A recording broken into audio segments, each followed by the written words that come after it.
Donc, excusez-moi, je reprends avec vous. On avait à peine commencé notre entretien, Monsieur Schlumberger. Voilà, c'est cela. Alors donc, je vous situe comme quelqu'un qui a appris l'astrologie il y a très longtemps, Oui. qui en a fait un socle fiable sur lequel on pouvait accepter, malgré les petites évolutions qui peuvent se produire.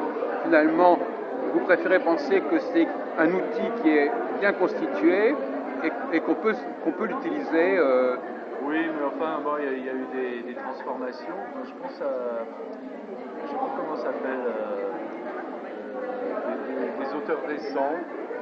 Je ne me souviens pas des Oui, noms, oui, oui. qui ont donné des interprétations plus, justement, c'est assez jungien, des interprétations. Qu'est-ce qui vous a frappé? De symboles jungiens et tout ça. Et alors comment s'appelle-t-elle? Je sais plus. C'est une femme. Une française? Une anglaise? Non, c'est une anglaise. Hein, Liz Green, c'est pas quelqu'un? Liz Green. Oui. J'ai trouvé très intéressant les livres Oui. de Liz Green. Et donc moi, c'est une astrologie que je connaissais pas tellement. Là, ça m'a encore plus ancré dans l'astrologie. Oui. Et vous étiez en train de dire que votre usage de l'astrologie n'était pas prévisionnel, c'est ça? Non, ni prévisionnel, ni même maintenant. Enfin, si, j'ai toujours un peu la curiosité de voir les transits ou je sais pas quoi. Voilà, les transits et tout ça, mais. Alors ça sert à quoi pour vous, Monsieur Schlumberger? Ce serait pour essayer. À quoi ça sert? Ce serait presque pour essayer de trouver que l'astrologie soit, comment dire, soit vraiment un moyen de prévision et tout ça, mais ça, ça m'a rien donné. Est-ce que vous êtes en faveur vous pensez que l'astrologie devrait davantage se faire connaître, ou davantage se répandre, que les psychologues devraient faire de l'astrologie? Quelles sont vos espérances par rapport à l'astrologie? Justement, on regarde des nouvelles évolutions là, de Liz Green et tout ça. Alors, il y en a peut-être eu après, hein, mais je pense que ça peut être intéressant parce que c'est un matériel peut-être utilisable par des psychologues. Oui, voilà. Jungiens, notamment. Oui, voilà.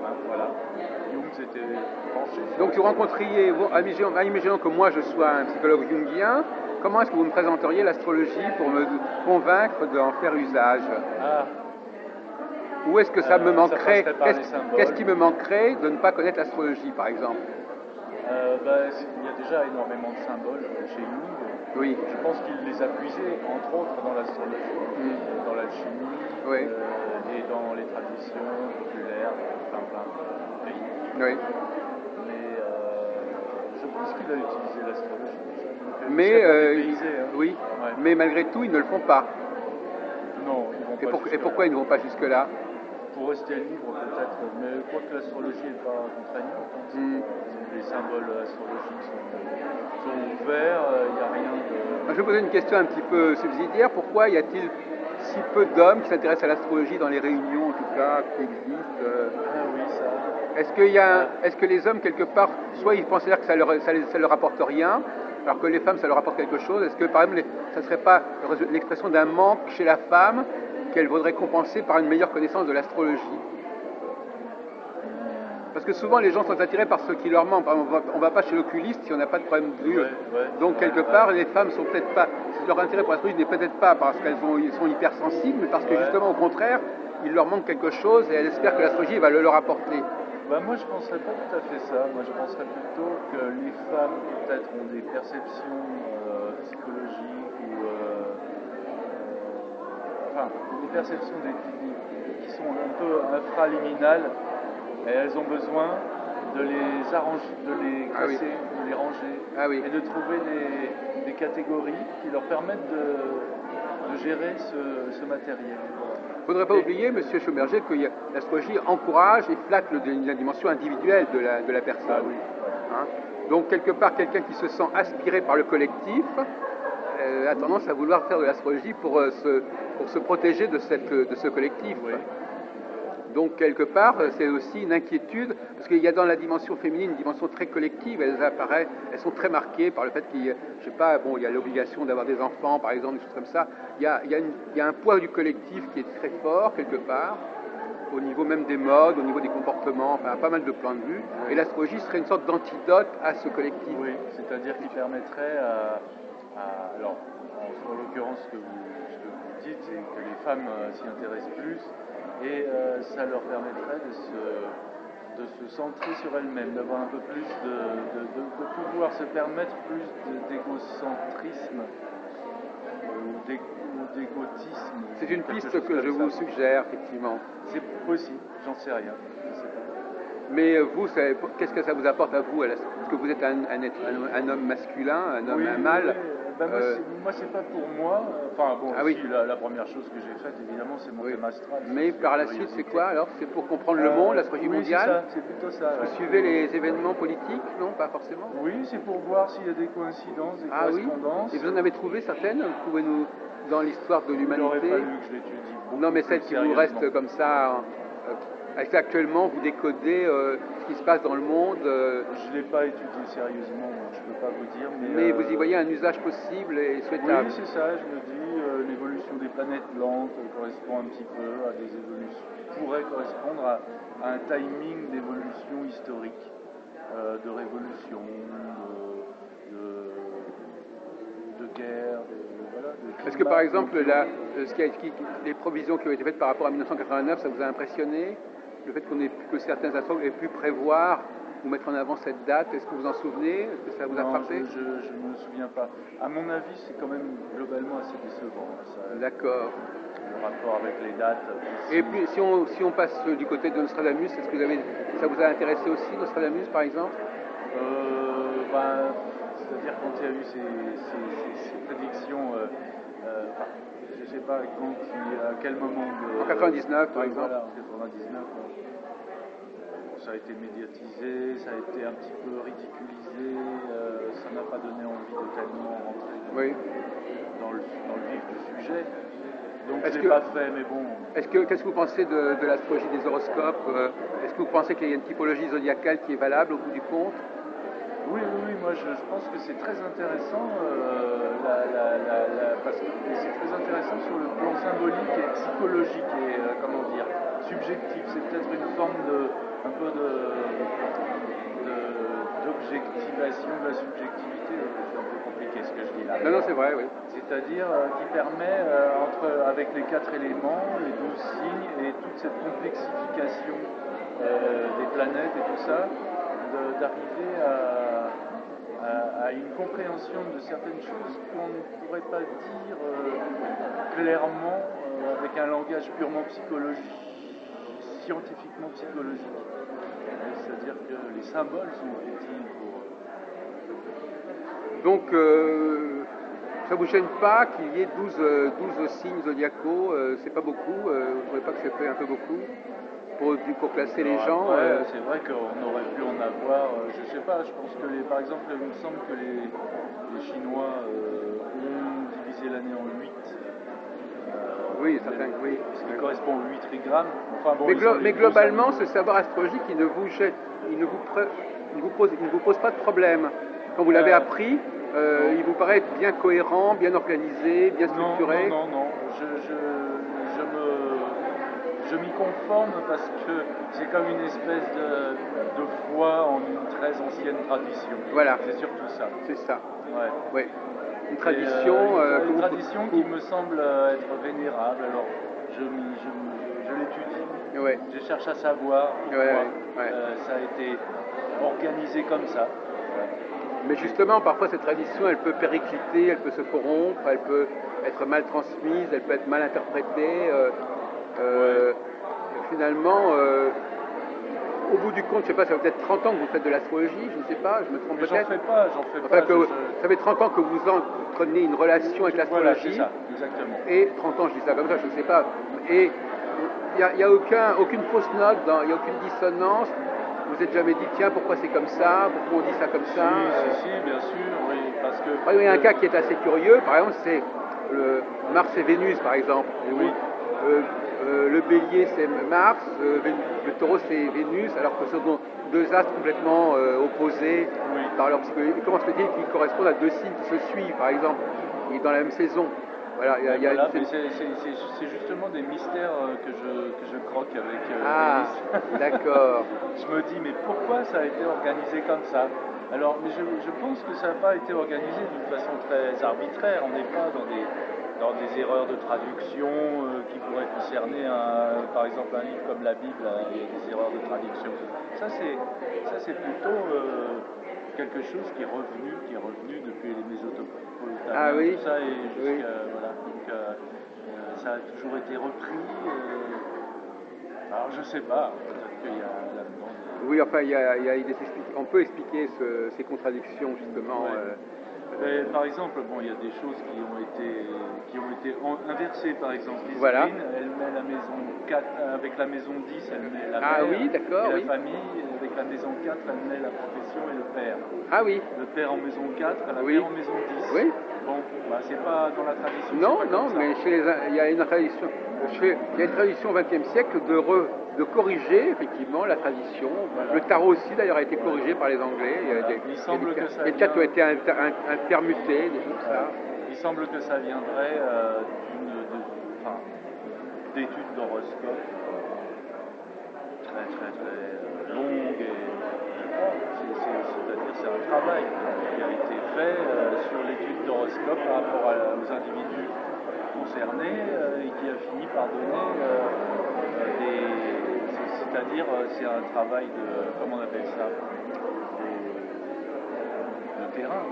Oui, effectivement il y a deux positions, soit c'est un travail de terrain, soit c'est une façon de réfléchir sur un système et d'en voir et de le rétablir dans sa cohérence interne. Ouais, mais ce qu'il y a, c'est que là, quand on cherche à rétablir un système dans sa cohérence interne, on se perd dans des dédales abominables. Alors,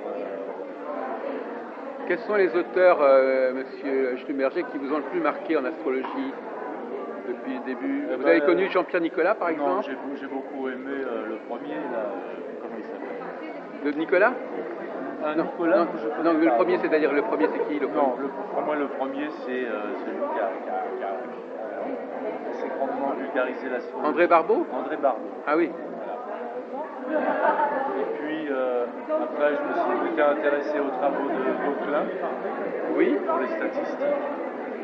Et puis, après, Lisgreen, je ne connais pas grand-chose. Il y avait Antares aussi. Mais, oui, Antares, oui. Et lui, il est vraiment l'interprète de la tradition classique. Oui, on peut dire ça, oui. Hadès aussi. Il y avait Hadès, oui.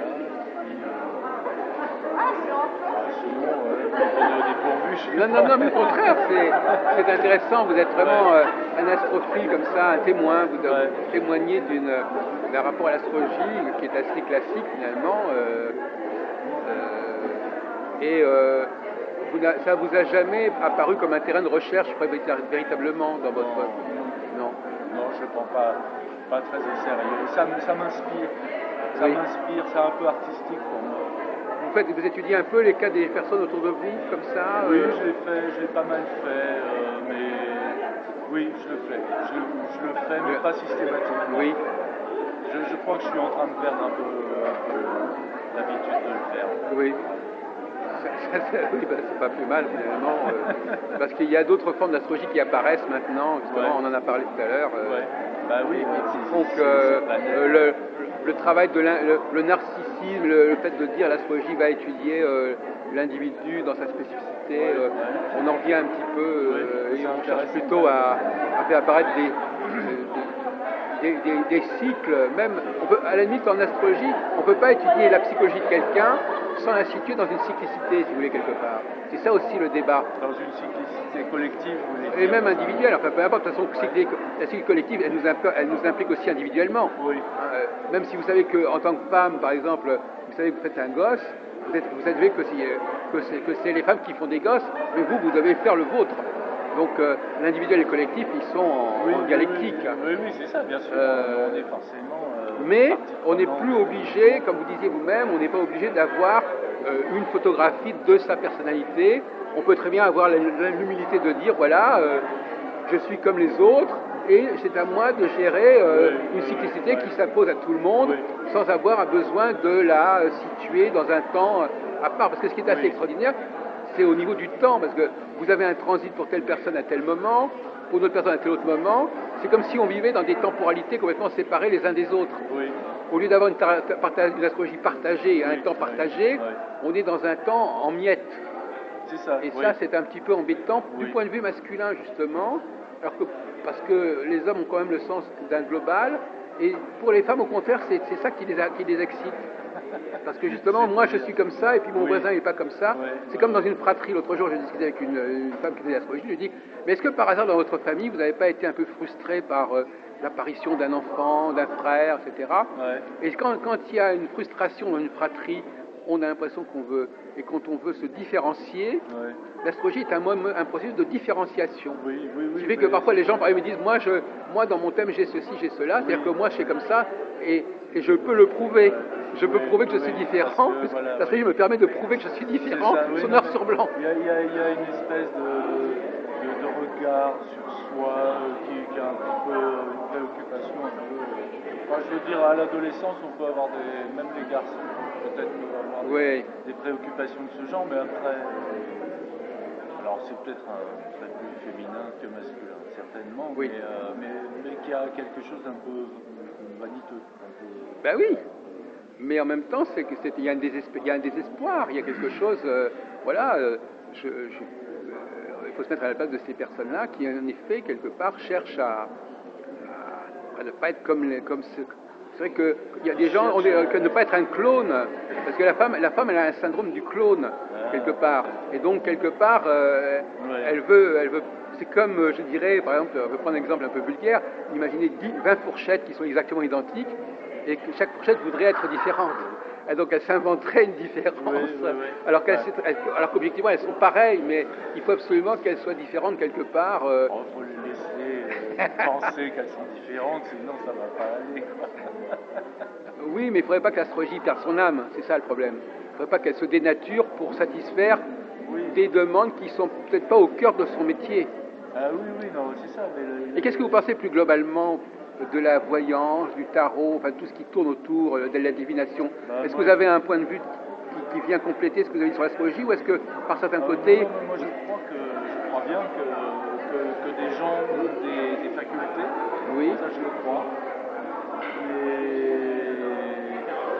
Mais je crois que ça entraîne pour d'autres gens qui n'ont pas la faculté d'être des gros arnaqueurs, de faire semblant. Ouais.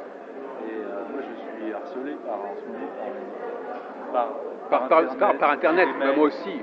J'ai des mails. Oh là là. Mais je pense que j'y arriverai jamais à me débarrasser. Non. Ah oui, j'ai vu, Alain, j'ai vu dans votre thème qu'aujourd'hui, Oui, c'est ça. où j'ai vu que vous devez Tous les m'appeler. 2 jours, au moins, Oui. j'ai quelque Il y a une chose. certaine Tara, il y a comme ça des gens qui vous rappellent, Voilà. et ils disent des choses qui sont... Parfois, on est un peu fasciné, on se dit, mais c'est vrai, peut-être qu'elle...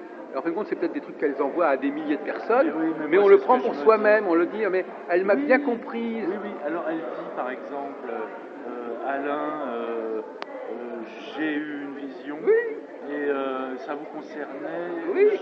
j'étais pas tranquille, je veux absolument vous en parler, etc. Et après, donc je vous fais une consultation gratuite pour vous et tout ça. Oui. Moi je sais que cette même personne, à un moment, c'est parce que à un moment je me suis fait tirer des cartes du tarot. C'était par internet, par écrit. Alors je tourne une carte, 2 cartes, 3 cartes, à chaque fois il y a un commentaire. La dernière carte, alors comme par hasard c'est une carte catastrophique, c'est la maison de Dieu. Ouais. Et elle commence à dire, oh là là, je vois quelque chose de très inquiétant, mais je ne peux pas vous le dire parce que le temps est passé. Oui. Et si vous voulez continuer... Oui, c'est comme ça. Vous êtes comme métal jusque-là. Ah oui, d'accord. D'accord. Oui.